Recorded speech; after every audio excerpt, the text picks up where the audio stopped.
पूजा sir जसको नेपाली शीर्षक राजागञ्ज हो, नेपाली रिसेन्ट हिस्ट्रीको त्यही मोमेन्टबाट सुरु हुन्छ जहाँ लेखक निर्देशक दीपक रौनियारको अघिल्लो फिल्म सेतो सूर्य सांकेतिक रूपमा सकिएको थियो। 2072 सालको संविधान जारी गरिए पछिको समय जहाँ यसैको असहमतिमा मधेस जातीय अल्पसंख्यकहरूद्वारा विरोध प्रदर्शन भइरहेको हुन्छ। बोर्डर नजिकै 2 बच्चाहरूको अपहरण हुन्छ र detective inspector Puja Thapa played by Asha Magarati उनलाई केस सल्भ गर्न काठमाडौँबाट पठाइन्छ। त्यहाँको राजनीति जातीय लैङ्गिक र वर्गीय भेदभाव भित्र बसेर के पूजा अपहरण अनुसन्धान गर्न सफल हुन्छन् त? यही नै फिल्ममा देखाइएको छ।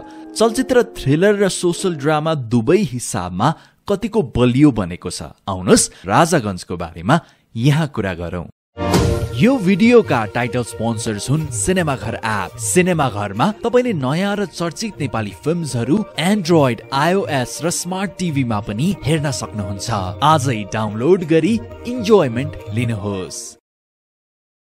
नाउ राजागञ्ज मैले केही दिनको ग्याप राखेर 2 चोटि हेरिसकेको छु र रिसेन्टली दोस्रो चोटि हेर्दा मेरो अनुभव पहिलो भन्दा धेरै बहुमूल्य रह्यो। धेरै कुराहरू खुले। फिल्मको सत्व एसेन्स त मैले पहिले नै बुझेको थिएँ, तर प्राय कलात्मक सिनेमा झैं यसमा पनि दोस्रो हेराइ धेरै फलदायी रह्यो। मलाई फिल्मको धेरै मेकर्सका चोइसेसको अर्थ वा त्यसका स्पष्टीकरणहरू दिइरहन मन लाग्दैन, किनकि हेर्न लागेको दर्शकको मजा अलिकति किरकिरा हुन सक्छ। तैपनि अब यो फिल्मको भ्याल्यु र यसमा रहेका रूपकताहरू बिम्बहरू नबुझिकन यसको पूर्ण आनन्द वा सामाजिक राजनीतिक प्रहारहरूको अनुभूति अलिकति कम हुन्छ जस्तो लाग्छ।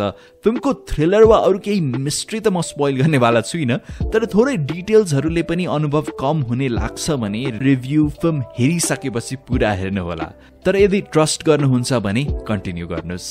सारमा फिल्म मलाई विशेष त दोस्रो चोटि हेर्दा पावर र यसमा आफ्नो आइडेन्टिटीको खोजीको बारे लाग्यो, यानि कि सत्ता र पहिचानको बारे। चलचित्रमा प्रयोग भएको हरेक टुल, क्यारेक्टर, टेक्निकल चोइसेसहरू, वर्ड्सहरू, पर्फर्मेन्स, ब्याक स्टोरी, सेटिङ र टाइटल आफैले नै यही थीमलाई जनाएको छ। अंग्रेजी शीर्षक पूजा सरले रिप्रेजेन्ट गर्छ पहिचानलाई। राजागञ्जबाट राजा र गञ्ज छुटाछुटै हेर्दाखेरि राजाले अलिकति पावरलाई र कन्ट्रोललाई जनाउँछ भने गञ्जले सहरलाई। अलिकति धुम्म खालको रङ, सबड्युड खालको संयोजनले भूमिलाई प्रकृतिले पनि कसरी शक्ति प्रदर्शन गरिरहेको छ भन्ने जनाउँछ। क्यामेरा वाइज शेल्डन चाओ जसको interestingly upcoming film Prabhas starrer Kannappa हो एज अ सिनेमाटोग्राफर, उनको फ्रेमिङहरूमा पात्रहरू सधैँ नजिकको इन्भाइरोमेन्टको पार्ट भइरहेको देख्छौँ र आफ्नो पोलिटिकल पोजिसनिङ खोजिरहेको र त्यसमा कन्सियस भएको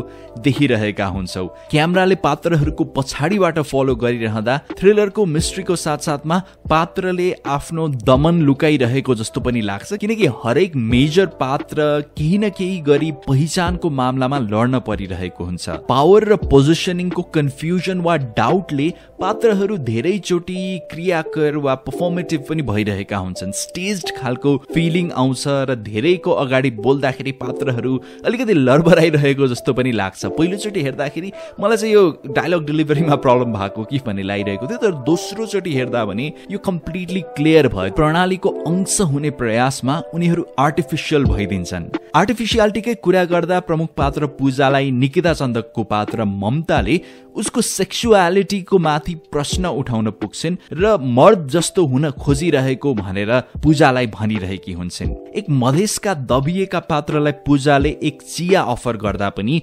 उसले आफ्नो आवाज सुनाउन मिल्ने ट्रस्ट फिल गर्छिन्। त्यस अघि उनले कति मिसरिप्रेजेन्टेड फिल गरिरहेकी होलिन् भनेर हामीले यसबाट पनि बुझ्न सक्छौं। एक मधेसको म्यारिड कपल फिल्ममा मोमो खानबाट वञ्चित हुन्छन्। मोमो नेशनल फुड जस्तो नै हो, सो यसको अर्थ तपाईँ आफैले बुझ्नु होला उनीहरू केबाट चाहिँ वञ्चित भइरहेका छन् भनेर।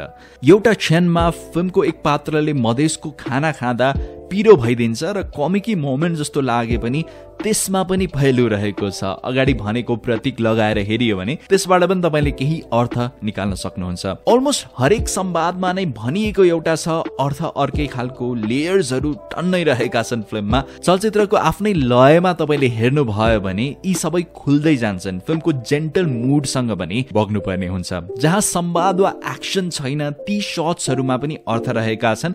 चराहरूको बथान भएको एउटा एउटा इमेज रहेको छ। कस्मेटिक प्रोडक्टको ब्यानर हामीले यो एरियामा देख्छौं जहाँ चाहिँ फेयर स्किनलाई पावरफुल भनेर मानिन्छ। त्यसैगरी एउटा छोराको फोटो हामीले सिंहासनमा बसिरहेको देख्छौं। त्यसै पनि पछि हुने एकदमै इम्पोर्टेन्ट सीनमा केही अर्थ राख्छ। सिरियस मुद्दालाई मजाक वा तमाशाको रूपमा लिइने लोकल्सलाई पनि फिल्मले कटाक्ष गर्छ। पावरफुल व्यक्तिहरूले पूजासँग बसेर फोटो खिच्न आउँछन्। समावेशी वा आरक्षणको राम्रो सेटायर लाग्छ त्यो। दोस्रो चोटि हेर्दा पटकथा यी कारणले पनि एज अ सोशल ड्रामा र प्रोसिडियल थ्रिलरको हिसाबमा पनि अझ बुलन्द र स्तरित लाग्यो। एडिटिङ वाइज पनि फिल्मले इङ्गेज्ड गराइरहन्छ। एज पात्रहरू बोलिरहँदाखेरि सँगसँगै सोही सिनको वा अर्को सिनको एक्सन एकसाथ भइरहेको हामी देख्छौं। थोरै सास फेर्ने समय फिल्मले बिचतिर पुग्दाखेरि अझ दिन सक्थ्यो भन्ने लाग्यो, किनकि धेरै इन्फर्मेसन्सहरू आइ नै रहेका हुन्छन्। क्लाइम्याक्स पावरफुल नै छ, तर एन्डिङमा अलिकति आशावादी त होइन, तर जुन नोटमा सकिएको छ त्यसैमा पनि मुख्य पात्रको क्लोजर वा समापन अझ खोजिरहेको थिए। धेरै कुरा एन्डतिर खुल्न पनि जान्छ। त्यसको भ्यू थ्रिलर भएको कारणले गर्दाखेरि अझ अगाडिबाट नै केही आउन सक्थ्यो कि भन्ने पनि लाग्यो। परफर्मेन्स वाइज आशा मगरातीको पात्र पूजा अघि भने चाहिँ पारम्परिक मास्कुलिनिटी मर्दाङ्गरीको त्यो डिकन्स्ट्रक्सन जस्तो लाग्यो। टिपिकली जे एक्सपेक्टेड हुन्छ लिड इन्सपेक्टरबाट, माचोनेस, लाउड भोइस, त्यो फिजिकल स्ट्याचर इत्यादि, त्यसको 360 डिग्री विपरीत छिन् पूजा। र अगेन पावर र रिप्रेजेन्टेसनको नै खेल छ यहाँ पनि। नजिकै निकिता चन्दक, दयाहाङ राई र इभन विजय बराल उनको अगाडि शारीरिक रूपमा हट्टाकट्टा लाग्छन्। उनको इन्टिमेट लाइफ, बिरामी बुबासँगको सम्बन्ध, यसमा फिल्म जाँदाखेरि अझ सहानुभूति फिल हुन्छ। उनले पात्रलाई फेमिनिस्ट वा सप्रेस्ड फिमेल वा LGBTIQ कम्युनिटीको स्टेरियोटिपिकल रिप्रेजेन्टेसन भन्दा पनि निकै ह्युमन वेमा प्रस्तुत गर्छन्। सालकै बेस्ट लिड पर्फर्मेन्स मध्ये एक हो यो। त्यो इमेज जहाँ उनी मधेसको लुगामा छिन्, पहिचान त्यसले झल्काइरहेको हुन्छ, र मार्क्स भने बाघको लगाइरहेकी हुन्छन्।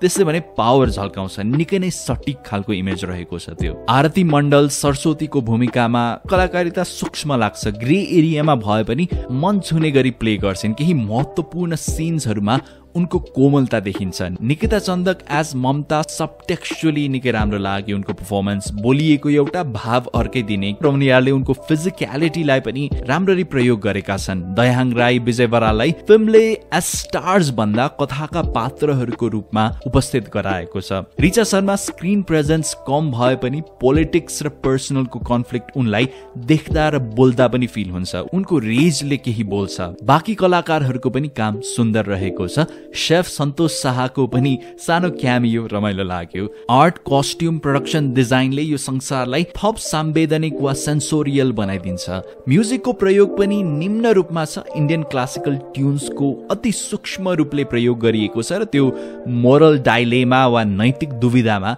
हामीलाई पुर्याइदिन्छ। मोनार्की वा राजतन्त्र सम्बन्धित पनि केही नबोली कुराहरू फिल्ममा रहेका छन्। समग्रमा पूजा सर राजागञ्जमा के भनिएको छ भन्दा के देखाइएको छ, के लुकाइएको छ, सेन्सर बोर्डले मात्र होइन, दर्शक आफैले बुझ्न र विश्लेषण गर्न फिल्म मेकर्सले छोडेका छन्। त्यस्ता सांकेतिकता वा सिम्बोल्सले फिल्मलाई एक लाभदायी सोशल थ्रिलर बनाउन पुग्दछ जुन हालको दासी नेपाली समाजका लागि दुःखद रूपमा झन्झन सान्दर्भिक भइरहेको छ। चलचित्रलाई म दिन चाहन्छु 5 मा 4 स्टार्स। राजागञ्ज नेपाल भरिका सिनेमा हलहरूमा रिलिज भइ पनि सकेको छ। तपाईले पनि फिल्म हेरेर मेरो ओपिनियनमा कतिको एग्री अथवा डिसएग्री गर्नुहुन्छ तल कमेन्ट बक्समा खोलेर आफ्नो ओपिनियनहरू पनि शेयर गर्नुहोला। यो हप्ता 3 नेपाली फिल्महरू रिलिज भइरहेका छन् नेपाली सिनेमा हलहरूमा भने सिनेमाघर एपमा गएर तपाईले यो 1-2 सालका नै निकै लोकप्रिय, निकै उत्कृष्ट, निकै नै सुपरहिट, क्रिटिकली एक्लेम्ड नेपाली फिल्महरू घरमै बसेर हेर्न सक्नुहुन्छ। आफ्नो परिवारको साथमा घरमै बसेर नेपाली फिल्महरू हेरी इन्जोयमेन्ट लिनुहोला। यदि तपाईलाई भविष्यमा पनि यस्तै खालका भिडियोजहरू हेर्न मन छ भने लाइक, कमेन्ट, शेयर गर्न नभुल्नुहोला। यसले मलाई प्रोत्साहन दिनेछ र साथमा थप दर्शक माझ पनि पुर्याउन मद्दत गर्नेछ। मोर रिभ्युज, रेकमेन्डेशन्स र सर्ट फिल्म्सको लागि सब्स्क्राइब गरी बेल आइकन पनि थिच्न नभुल्नुहोला।